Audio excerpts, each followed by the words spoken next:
Ya, dan untuk membahas terkait dengan capaian kinerja Pertamina di sepanjang tahun 2022, saat ini telah bergabung bersama saya langsung dari studio CNBC Indonesia, Vice President Corporate Communication Pertamina, Bapak Fajar Joko Santoso.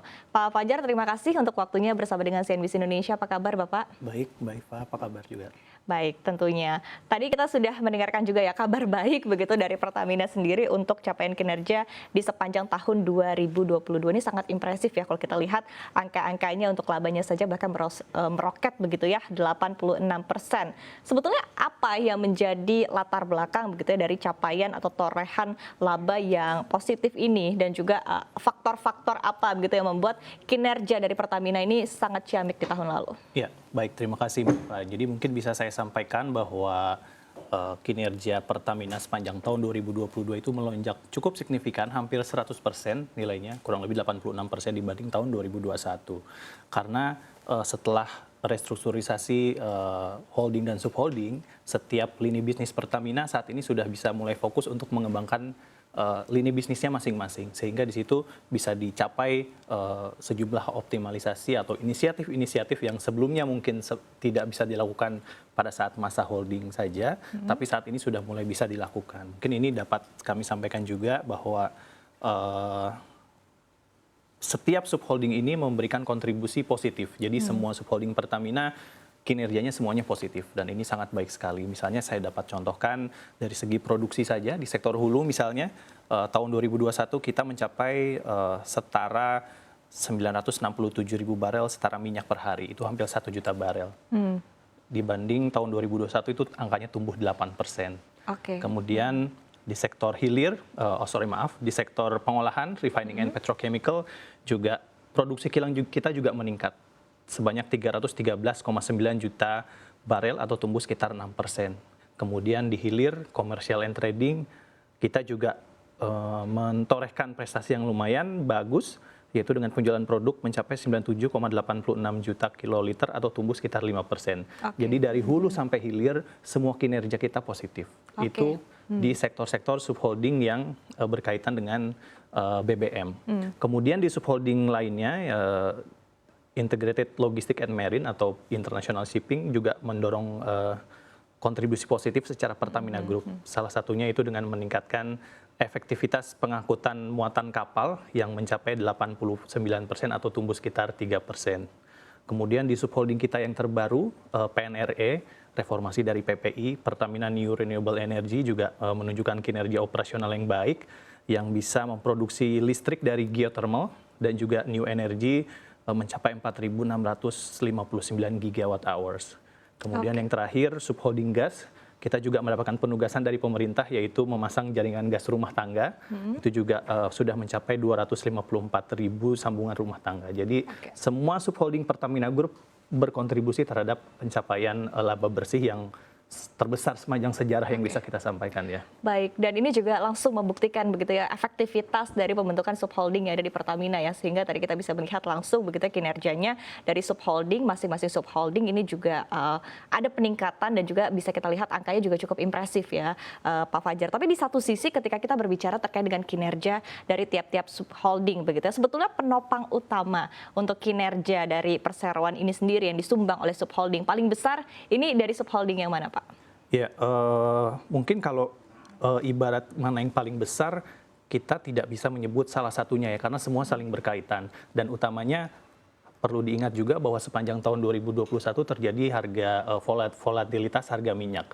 Jadi harga minyak ini kan ibarat dua sisi mata uang. Pada saat harga minyak naik, otomatis sektor hulu yang diuntungkan. Sementara di sektor hilir mengalami tekanan. Tapi apabila harga minyak turun, sektor hulu yang agak sedikit tertekan, tapi di sektor hilir bisa mengambil keuntungan. Jadi saat ini masing-masing subholding masih dalam proses RUPS. Nanti mungkin setelah ini kita bisa sampaikan per sektor atau per subholding itu kontribusinya berapa nanti mungkin setelah ini bisa kita sampaikan. Oke, menarik tadi berbicara terkait dengan perkembangan dari harga minyak dunia sendiri begitu. Tadi Anda menyebutkan juga ada efeknya masing-masing baik di hulu maupun juga di hilir untuk Pertamina begitu. Tapi kalau kita lihat juga sebetulnya pergerakan harga minyak dunia begitu, minyak mentah di sepanjang tahun 2022 lalu ini kan juga sebetulnya cukup volatile begitu. Kita bisa melihat juga harganya kemarin sempat menyentuh 90 dolar Amerika Serikat per barel bahkan di atasnya begitu ya. Dan di satu sisi juga sudah mulai agak stabil di akhir tahun 2022 hingga saat ini begitu. Tapi sebetulnya seperti apa sih ketika kita berbicara efeknya dari pergerakan harga minyak dunia kepada kinerja dari Pertamina, baik dari sisi hulu dan juga hilir seperti apa? Ya, tentu harga minyak ini sangat berdampak ya, karena informasi umum bahwa Indonesia juga merupakan negara net importer minyak. Otomatis harga minyak yang beredar tentu dipengaruhi oleh harga minyak global. Nah, itu pengaruhnya seperti tadi saya sampaikan di sektor hulu pada saat harganya naik tadi, bahkan kalau boleh saya tambahkan bahkan lebih dari 100 dolar saat waktu itu. Jadi saat harga minyak naik tentu sektor hulu yang dapat mengambil keuntungan karena harganya cukup tinggi. Tapi di sektor hilir lah yang agak tertekan karena harga jualnya juga tentu kita tidak bisa menetapkan harga penjualan yang disesuaikan dengan maunya perusahaan kan, karena kita menjalankan penugasan. Tapi di saat harganya mulai turun, otomatis sektor hulu yang agak sedikit tertekan karena harus menutupi juga biaya produksi, dan sektor hilir yang mengalami bisa mendapatkan keuntungan karena harga jual yang tinggi di awal tadi.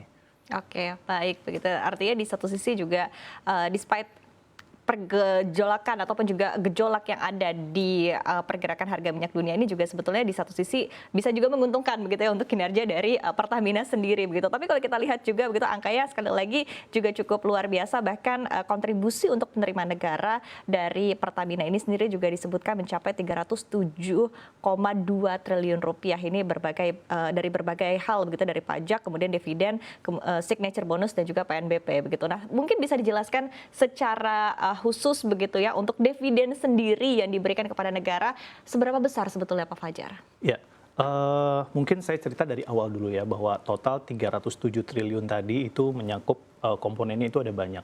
Tapi yang perlu digarisbawahi adalah bagaimana Pertamina Group ini berkontribusi kepada negara, menyumbangkan keuntungannya kepada negara. Jadi dari 307 triliun tadi kita kurang lebih menyetor ada 219 triliun yang berupa pajak.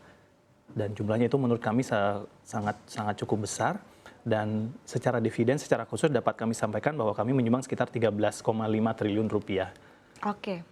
Kita belum bisa klaim bahwa di luar sana banyak rumor Pertamina yang terbesar, tapi kita belum bisa klaim karena banyak BUMN lain yang juga belum mengumumkan berapa dividen yang disetorkan ke negara. Tapi menurut kami jumlah tersebut sangat besar. Jadi kami tentu laba yang diraih atau dividen yang diraih ini tentu bukan hasil kerja keras kami sendiri, karena kami juga harus mengapresiasi stakeholder utama kami. Yang pertama yaitu misalnya Kementerian Keuangan, yang setelah tahun lalu, tahun ini juga pembayaran kompensasi dari Kementerian Keuangan dibayar per triwulan.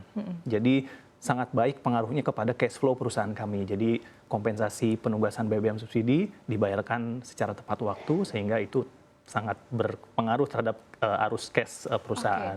Kemudian yang kedua yaitu Kementerian ESDM dengan segala macam kebijakan yang mendukung Pertamina, dan juga yang terakhir adalah Kementerian BUMN.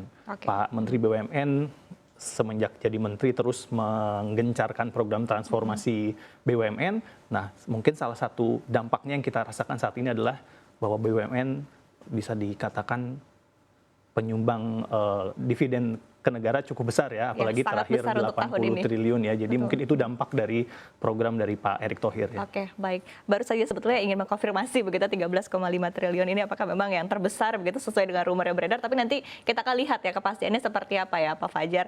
Namun di sisi lain begitu kalau kita berbicara terkait dengan kinerja, tadi kita sudah mengulas begitu untuk kinerja di sepanjang tahun 2022 yang impresif. Kemudian di satu sisi seperti apa Anda melihatnya untuk target kinerja di sepanjang tahun 2023 ini sendiri, apalagi sudah memasuki 5 bulan pertama di tahun ini, apakah memang sudah on track begitu dengan target-target yang dirancang oleh Pertamina sebelumnya? Ya. Untuk tahun 2023 tentu kita sudah memiliki RKP, rencana kerja anggaran perusahaan, tapi tentu jumlahnya belum bisa kita sampaikan karena tentu kita sambil berjalan sambil melihat situasi global juga ya, karena mau tidak mau itu sangat berpengaruh juga terhadap apalagi harga minyak. Kemudian kita juga masih terus memantau situasi di dalam negeri juga, karena Mbak Iva mungkin juga paham bahwa sebentar lagi kita akan memasuki tahun pemilu, jadi otomatis pertimbangannya banyak, termasuk dari investasi. Kita paham kalau saat masuk pemilu biasanya investasi lebih ke arah wait and see untuk melakukan investasi. Jadi tentu semua pertimbangan, semua aspek-aspek tersebut kita jadikan pertimbangan untuk penentuan target di tahun 2023. Tapi tentu secara administratif semuanya sudah kita rancang sambil kita berjalan, sambil kita lihat sepanjang tahun ini kira-kira apa yang berpengaruh terhadap RKAP yang sudah kita rancang tadi. Oke, baik. Tapi untuk realisasinya sendiri di sepanjang tahun 2023 ini sendiri, untuk mungkin kita lihat dari sisi hulu terlebih dahulu, dari sisi produksi, apakah memang sudah on track atau sesuai dengan target gitu? Karena kalau kita lihat based on datanya hingga April kemarin ini kalau tidak salah memang naik 2% gitu ya untuk hasil produksi barrel per day-nya. Seperti apa untuk update-nya hingga saat ini, Pak Ya, Fajar? sampai sejauh ini memang dari semua subholding masih on track ya. Jadi bisa dapat kami sampaikan bahwa trennya masih positif sepanjang triwulan pertama ini dari segi hulu maupun sampai hilir. Tapi tentu kita kembali lagi seperti yang sudah saya sampaikan, kita jangan sampai overconfidence bahwa kinerja 2022 memang sangat fenomenal, sangat baik sekali. Tentu kita jangan overconfidence sehingga nanti target yang ingin dicapai di tahun 2023 menjadi semacam backfire kepada kita. Jadi tentu kinerja yang sudah kita lalui secara baik di tahun 2022, kita terus pertahankan di 2023 sembari mencari opportunity lain yang bisa kita kembangkan. Karena challenge-nya juga tetap ada ya di sepanjang tahun 2023 ini ya. Betul Baik, sekali. baik. Nanti kita akan membahas lebih lanjut lagi terkait dengan challenge yang mungkin dihadapi juga dan dirasakan gitu di sepanjang tahun 2023. Kemudian juga kita akan berbicara dari sisi realisasi di sektor hilir, tapi kita akan jeda terlebih dahulu Pak Fajar. Dan pemirsa jangan kemana-mana, tetaplah bersama kami dalam segmen Energy Corner. Kami akan kembali sesaat lagi.